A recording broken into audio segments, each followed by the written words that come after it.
আমার দেহ ছেড়ে যেদিন কেপনো পাখি চলে যাবে, এই সমাজ কি বলবে? এই স্ত্রীর শাখা ভেঙে দাও,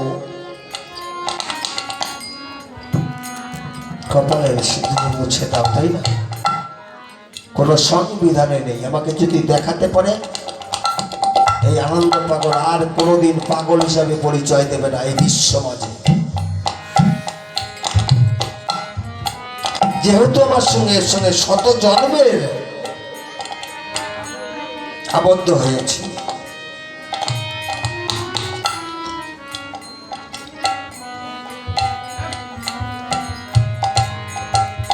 তাহলে পরে ভাবুক যারা, প্রেমিক যারা, কবি যারা, শিল্পী এবং গায়ক যারা, তারা গান লিখেছে আনন্দ পাগলের মতন পান খাইয়ে না। তারা মনের থেকে উদ্ভাবন করেছে যে গানটা বিশ্বব্যাপী সকলের মাঝে চলবে। হরি বল, হরি বল। তাহলে পরে আজকে আমরা কোন জায়গায় দাঁড়িয়েছি? আদর্শ দিন যত যাচ্ছে ভুলে যাচ্ছে। আর যদি একটা বৈষ্ণবের ঘরের কেউ মারা যায়, পরে একটা মা আছে পরম বৈষ্ণব, বৈষ্ণবের ঘরে যদি একটা কেউ মারা যায়, সেখানে ব্রাহ্মণের প্রয়োজন হয় না, হয় মা? তারা বৈষ্ণবকে নিয়ে এসে তাদের ক্রিয়া কাজ করায়। কিন্তু আমরা এখনো সেই বলদ রয়ে গেছি। আজ আমার মতুয়ার ঘরের, কৃষ্ণ ভক্তের ঘরের যদি একজন কেউ মারা যায়, ওই শালার বামনটাকে এনে আমরা শ্রাদ্ধ করাই।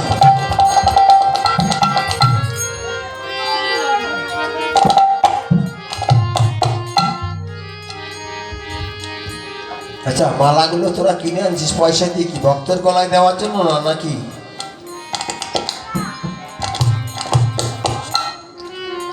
তাহলে বলো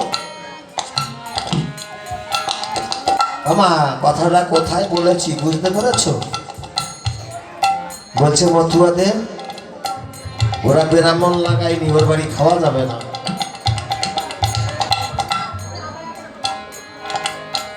আমি যদি বলি এই বিশ্ব দরবারে, এই ইউটিউব চ্যানেলে কথাগুলো চলে যাচ্ছে বিশ্বের ভিতরে,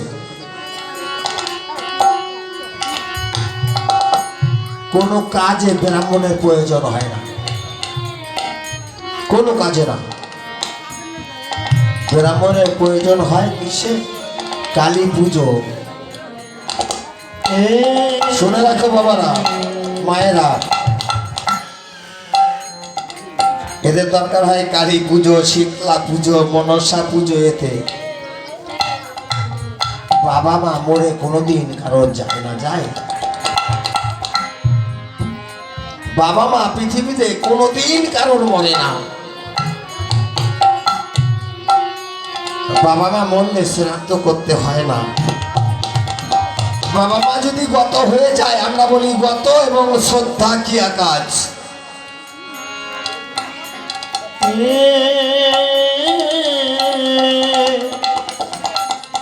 কি বলেছে শাস্ত্রের ভিতরে? শাস্ত্র ধরে বলতে হবে, তাই না? পিতা স্বর্গ, পিতা মাতা সর্বশাস্ত্রে করে, পিতা মাতার চরণ পূজা করলে ভগবানের সাধন হয়।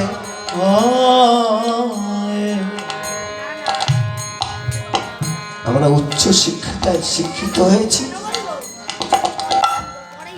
মা বাবাকে রেখেছি বৃদ্ধাশ্রমে, মা বাবাকে রেখেছি পিছনের বারান্দায়। আর আমার মতন ঘটা করে হাজার হাজার হরিভক্ত, কৃষ্ণ ভক্ত, গৌর ভক্ত তারা ভোজন করায়, কোনো লাভ হবে না। আর যদি পিতামাতাকে যদি ভজন সাধন না করায়, নবডঙ্কা হবে। আর গর্ভধারিণী পিতা মাতাকে যদি সাধন ভজন করায় না,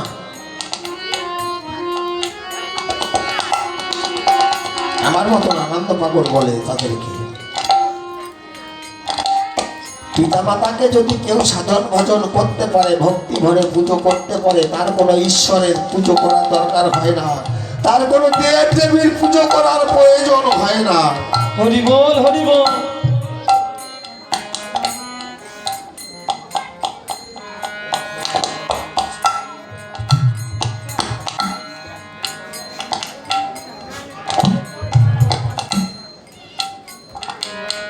সত্যি আজকে যে পিতামাতার জন্য এই ধরা নাম চিনেছি, যে গর্ভধারিণী মা আমাকে এই গর্ভের ভিতরে নিয়ে 10 মাস 10 দিন জ্বালা যন্ত্রণা সহ্য করেছে, ঠিক মতন খেতেও পারিনি, তাই না মা? ঠিক মতন ঘুমাতেও পারিনি। যখন সন্তান ভবিষ্য করে, কোন কোন মায়ের হয়তো ছুরিও চালাতে হতে পারে। আজকে পিতামাতা বৃদ্ধ হয়ে গেছে, সেই পিতামাতাকে ডেকে এসেছি বৃদ্ধাশ্রমে।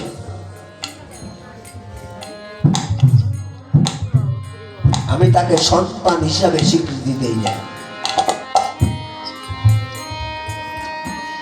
যারা পিতামাতাকে বৃদ্ধাশ্রমে রাখে, তাকে সন্তান হিসাবে কিংবা সেই মায়ের একজন পূর্বপুরুষ হিসাবে আমি স্বীকৃতি দেই না। যে পিতামাতার সাধন ভজন না করতে পারে, শুধু হরি ঠাকুর না, কৃষ্ণ, রাম, ভগবান, গৌর, শীতলা, কালী যাকেই পুজো করুক না কেন, তাতে কোনো লাভ নেই। হরি বল হরি বল হরি বল।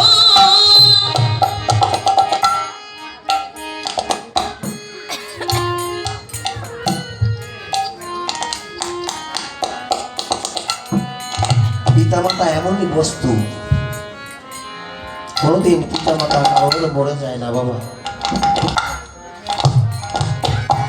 পিতামাতা যদি কারণ না মরে, তার কোনো শ্রাদ্ধ হয়? আজকে শিক্ষিত ছেলেমেয়ের কাছে আমার একটা প্রশ্ন, পৃথিবীব্যাপী শিক্ষিত হয়েছে সবাই, তাদের কাছে একটা প্রশ্ন আমার, শ্রাদ্ধ ভাষাটা বাবা শুদ্ধ ভাষা না গালি? বলতে পারো তোমরা? এই আসলে যারা আছো একটু হাত উঁচু করে বলবা যে হ্যাঁ পাগল আমি বলতে পারবো। হাত উঁচু করে একজন লোক বলো তো যে শিক্ষিত ভাষাটা গালি না শুদ্ধ ভাষা? আমার এই মা বলছে শ্রাদ্ধ ভাষাটা গালি। এ তো একজন বৈষ্ণব, পরম বৈষ্ণবেরা, সে বলছে শ্রাদ্ধ ভাষাটা একটা গালি। এই নিম্ন স্বজাতির মানুষ যারা, তাদের কোনো শিক্ষা দীক্ষার কোনো শাস্ত্র গ্রন্থের অধিকার ছিল না, তাদেরকে ওই উচ্চবর্ণ মানুষ যারা, তাদেরকে তারা বলদ বানিয়ে এসেছে।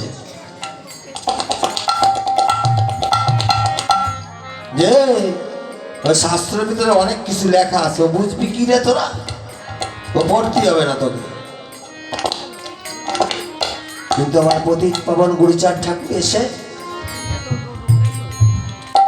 বিশ্বের ভিতরে যদি কোনো ভগবান এসে থাকে এই নিচু জাতির জন্যে, সেটা আমার গুরুচাঁদ ঠাকুর বলেছিল। আমার এই নির্মল স্বজাতি যারা, তাদের শিক্ষার ব্যবস্থা করে দিতে হবে, তাদের পড়াশোনার অধিকার দিতে হবে। কিন্তু ওরা বলেছিল কি জানো, এই নিচু জাতি যদি একদিনই শিক্ষিত হয়, তাহলে শাস্ত্র গ্রন্থ তো তারা জানে যাবে, তাদের কাছে আমরা আর পেরে উঠব না। সত্যি আমার গুলজার ঠাকুরের কথা কাজে লেগেছে। আজকে নিম্ন স্বজাতির মানুষ যারা, গুলজার ঠাকুর পড়াশুনো করায় উচ্চ শিক্ষিতায় শিক্ষিত করেছে, তাই তারা শাস্ত্র গ্রন্থ পেরেছে পড়তে, তাই শ্রাদ্ধ ভাষাটাকে মুছে দিয়ে শ্রদ্ধা ভাষা করেছে। হ্যাঁ হরি বল। কোন শাস্ত্র গ্রন্থে লেখা নেই যে পিতা মাতা মরে গেলে শ্রাদ্ধ হয়, সেখানেও লেখা আছে শ্রদ্ধা। যেমনি ভাবে লেখা আছে, হে দেবী সর্বভূতে মাতৃর উপেন সংস্কৃত নমস্তস্যৈ নমস্তস্যৈ নমো।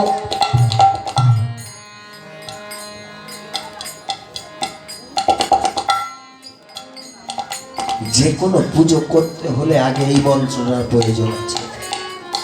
আচ্ছা, বাংলায় ব্যাখ্যা করে মন্ত্রটা একটু দেখাও তো, কি বলেছে? হে মা, তুমি আমার গর্ভধারিণী, তোমার ঔরসে জন্মই আমার এই পৃথিবী দেখা। মাগো, তোমার শ্রীপাদ চরণে আমার শত শত প্রণাম।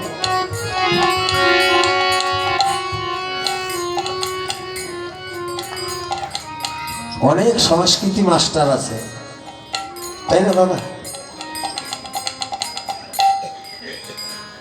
অনেক সংস্কৃতি মাস্টার আছে, কিন্তু এই জায়গাটা ব্যাখ্যা করতে পারে না।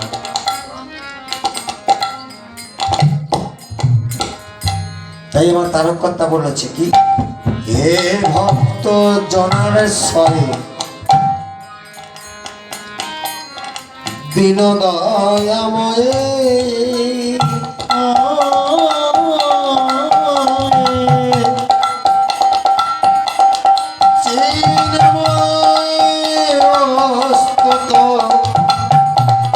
দেহি পদ। এটা হলো ভক্ত পুজোর মন্ত্র। এই যে অগণিত ভক্ত বসে আছে না, তাদেরকে পুজো করার মন্ত্র, পিতা মাতাকে পুজো করার মন্ত্র শাস্ত্রে বলেছে। আমার লীলা আমি তো ধরে কথা বলবো না। পিতা স্বর্গ পিতা ধর্ম, কি বলেছে? পিতা স্বর্গ পিতা ধর্ম পিতা হি পরম তপ তৎপদং যেন তস্মৈ। আমার শ্রীপাদ পিতার শ্রীপাদ পদ্মে শত শত প্রণাম। জননী জন্ম ভূমিষ্ঠ স্বর্গাদপি। দেখো, শাস্ত্র যদি মানো, আমি বলছি না আমার হরি ঠাকুরের একটা কথা বলবো না আজকে, কারণ আমি যে ভূমিকায় দাঁড়িয়েছি আজকে, আমি দক্ষিণবঙ্গের থেকে এসেছি, পায়রা গান না। এই যে আমার ছেলেটা আসছে, এই ছেলেটা কাকদ্বীপ থেকে, দক্ষিণবঙ্গ তার কাকদ্বীপ বঙ্গোপসাগর থেকে এসছে দল সাজিয়ে। বলছে, বাবা আমাদের দলে তো গায়ক নেই বাবা। বলছি, বাবা তোর দলে গায়ক না থাকলে গেলে তোর বাবা তো আছে, মরে যায় না। আমি অভিনয় নিয়েছি আমার এই বাবার সেই কাকদ্বীপের মানুষ হয়ে। জননী জন্ম ভূমিষ্ঠ স্বর্গাদপি গরীয়সী। মা কি জিনিস? এই স্বর্গের থেকে বড়, তাই না? এই স্বর্গের থেকে বড় আমার গর্ভধারিণী মা। তাই আমার তারককর্তা বলেছে, বল হরি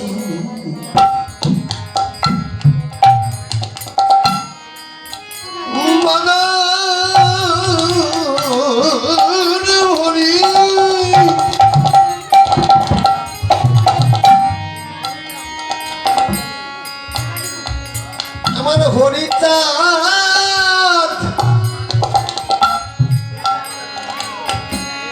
হরিফলের কান্দারি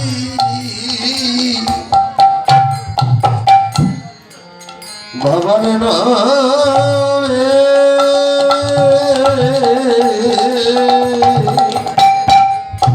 মনরে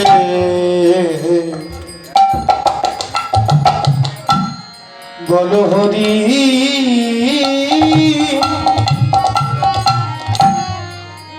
বদন ভরি হরি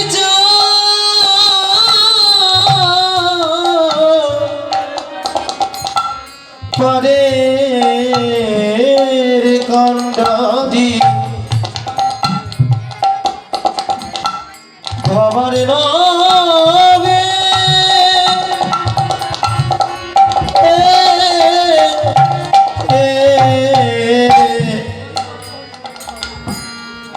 হরি বলে হরি সবারে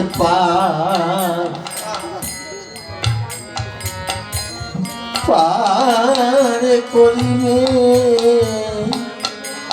হরি বললে হরি সবারে আর করিবে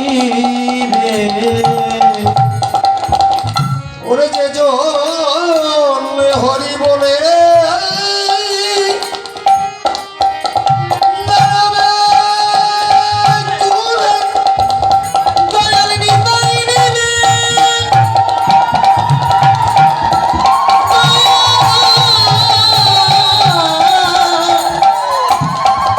দয়াল নিতাই নিবে ও তারি নৌকায় তুলে দেখো মনে যে জন হরি বলে আজি দাঁড়াবে কুলে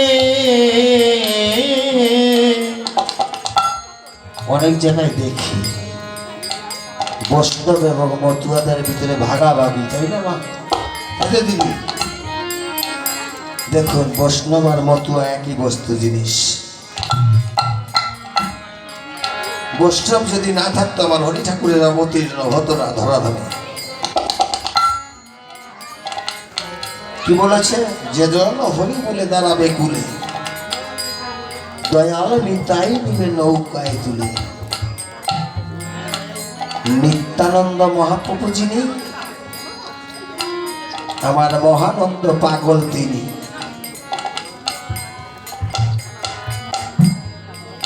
মহানন্দ পাগল এবং নিত্যানন্দ মহাপ্রভু একই বস্তু, তাই তারকর্তা বলেছে ওরে যে জন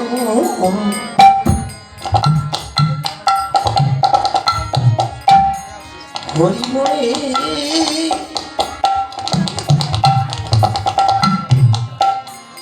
দাঁড়াবে কুলে,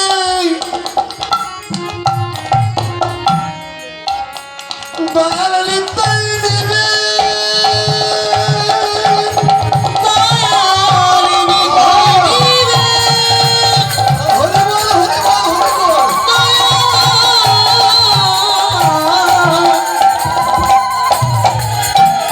দয়াল নিতাই নিবে ও তারি নৌকায়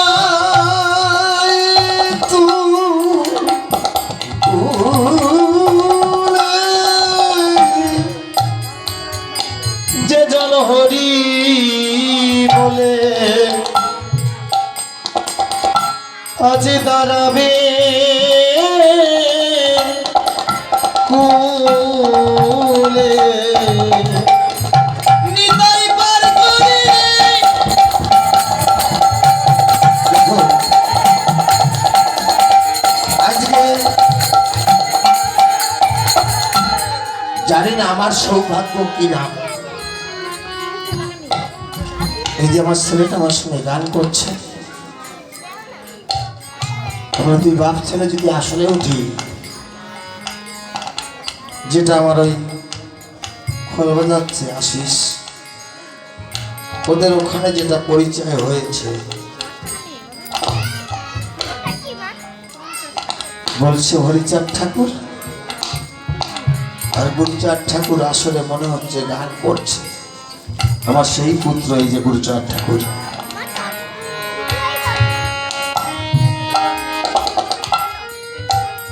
ওকে নিয়ে আমার গর্ব হয়। কেন? ওকে আমি অভিশাপ করেছিলাম। গুরুদেব পিতামাতা যদি অভিশাপ করে সেটা আশীর্বাদ রূপে পরিণত হয়, বিশ্ব ধরা হয়।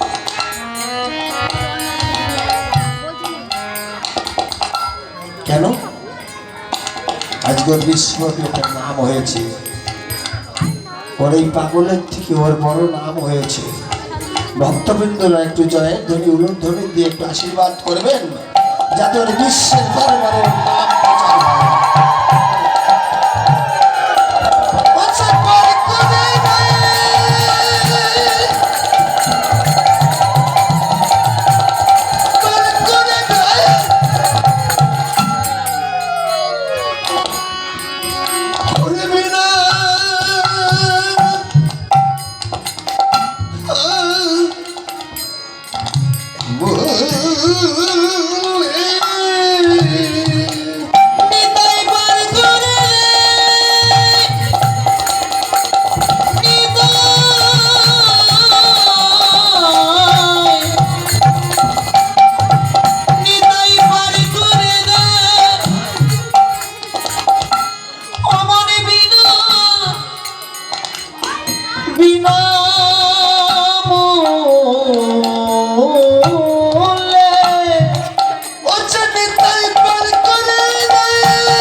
যেজন হরি কুলে দাঁড়াবে কুলে, আমার নিতাই দেয় পার করে তার এই বিনামূল্যে, তাই না? সেই হরিনাম মহাযজ্ঞ।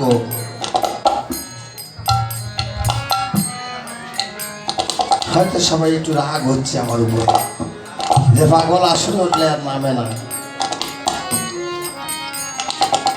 যে হরিনাম অষ্টম প্রহর ব্যাপী এই পাগল সম্প্রদায় তুলে ধরেছে পায়রায়, এই হরিনাম নিয়ে এসেছিল আমার গৌরাঙ্গ সুন্দর। নিত্যানন্দ মহাপ্রভুকে গৌর সুন্দর বলেছিল, ও নিত্যানন্দ, এই কলিযুগের দ্বারে দ্বারে নাম প্রচার করে আসো। কি নাম প্রভু? তোমরা না খাইও মৎস্যের ঝোলে গো, সুয় রমণীর কোল না, বদল ভরে বাহু তুলে একবার হরি বল, হরি বল ভাই, হরি বল, হরি বল। তা জগাই মাথায় কিসে মত্ত মাতাল ছিল? মদে, তাই না? মাধাইয়ের হাতে মদের কলসি, এখনো নাম শুনে ভেঙে ফেলে। জগাই কলসির কন্ধ তুলে নিতাইয়ের মস্তকে মারে। মারার সঙ্গে সঙ্গে কপাল ফেটে রক্ত তরতর করে মৃত্যুতে বহিতা দিয়ে বেড়ায়।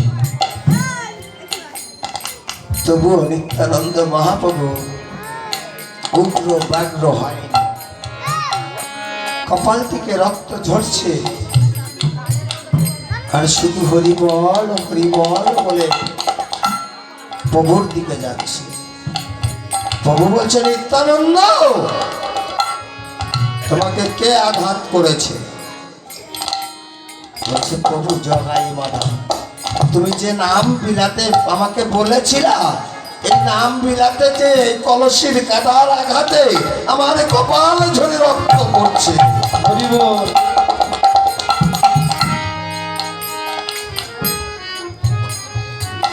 গৌরাঙ্গ মহাপ্রভু যেই দেখেছে নিত্যানন্দর কপাল ঝরে দর দর করে রক্ত বইছে, গৌরাঙ্গ মহাপ্রভু তখনই বীর চক্রকে স্মরণ করেছিল।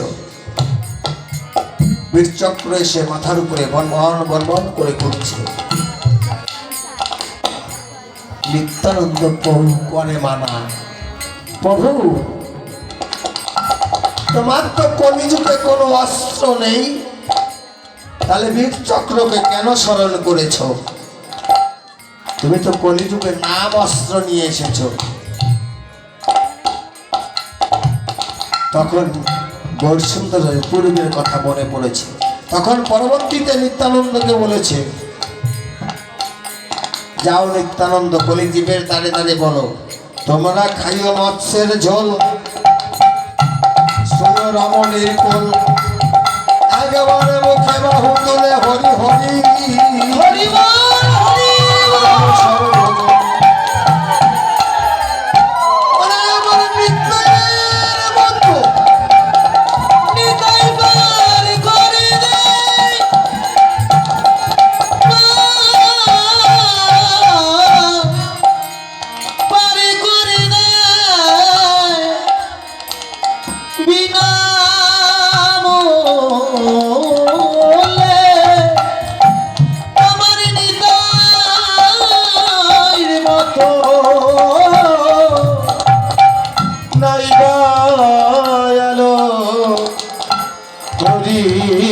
বলো হরি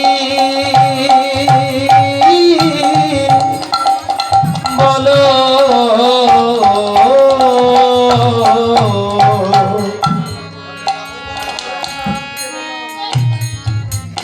মনরে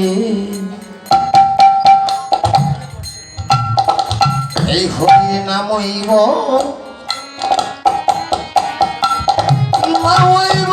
কেবল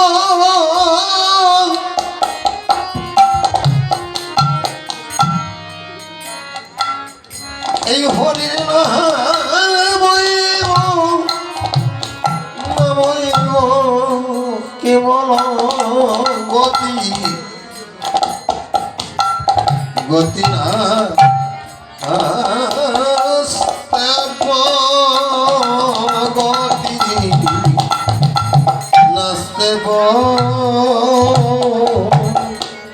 হরে নামইব কেবল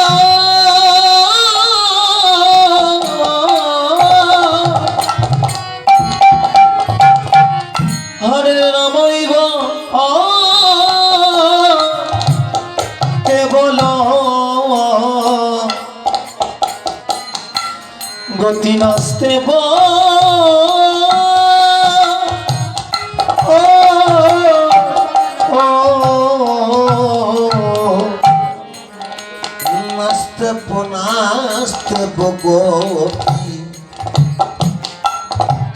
গতি নাস্তে গতি নাস্তে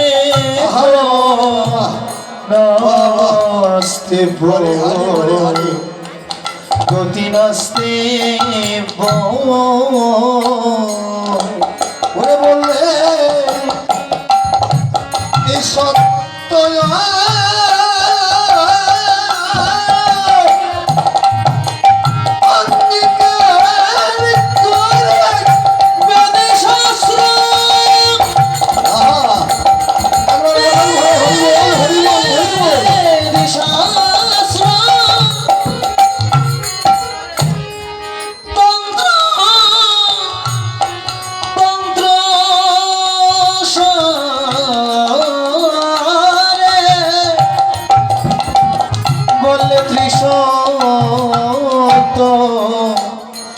অঙ্গীকার করে বলি ধর্ম বলতে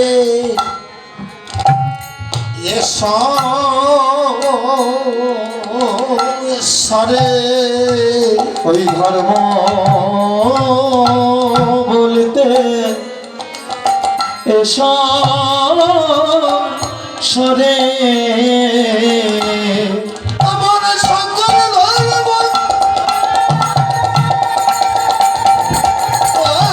আমার সকল ধর্ম আমার সকল ধর্ম এই হরি নামে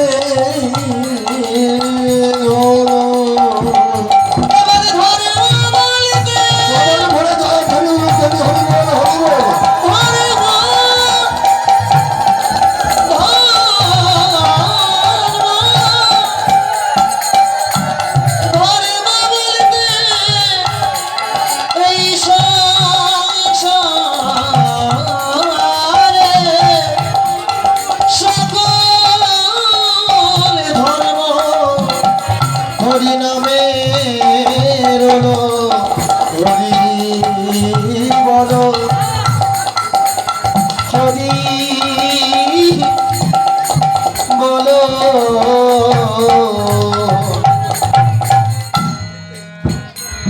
মনরে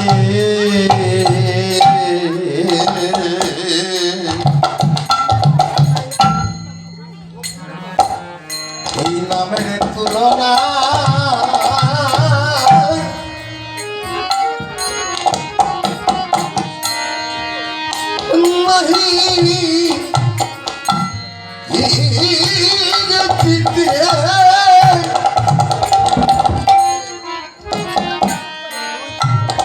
আমার প্রভু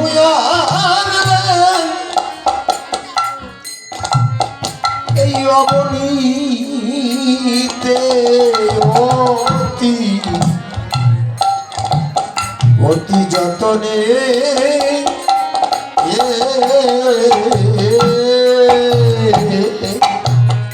নামের তুলনা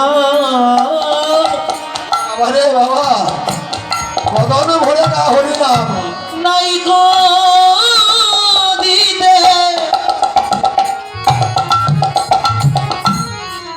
প্রভু আনিলে অবনীতে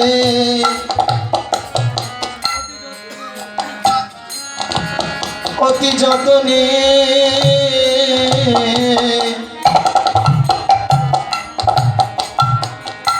অবুঝ মনরে বাবা রে আয় বাবা ও ওঠ ওঠ ওঠ ওঠ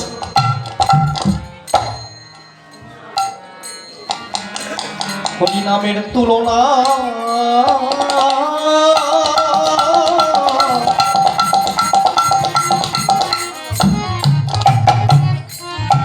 নাই কো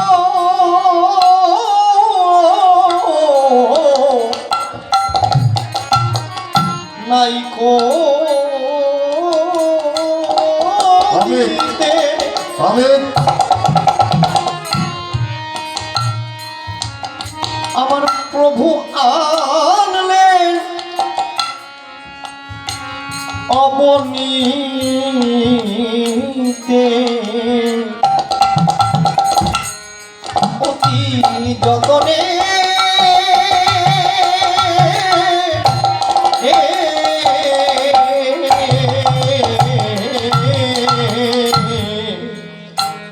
এই নামের মোর মত কেমন সেই প্রভু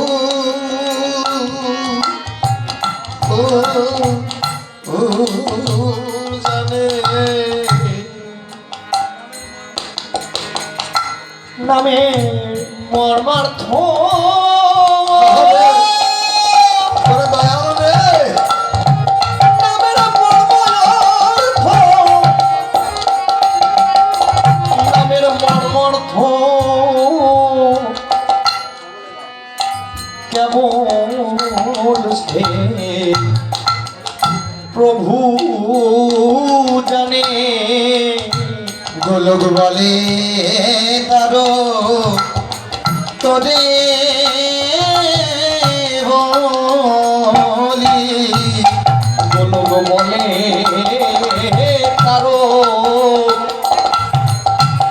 তোরে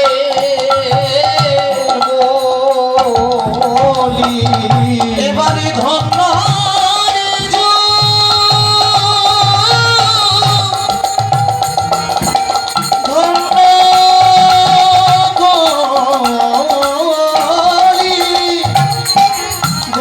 বলে তারো তোরে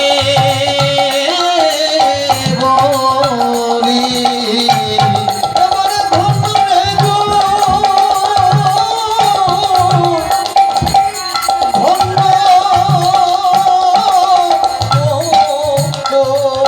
বলি। গোলক বলে তারো তোরে বলি।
নদে এলো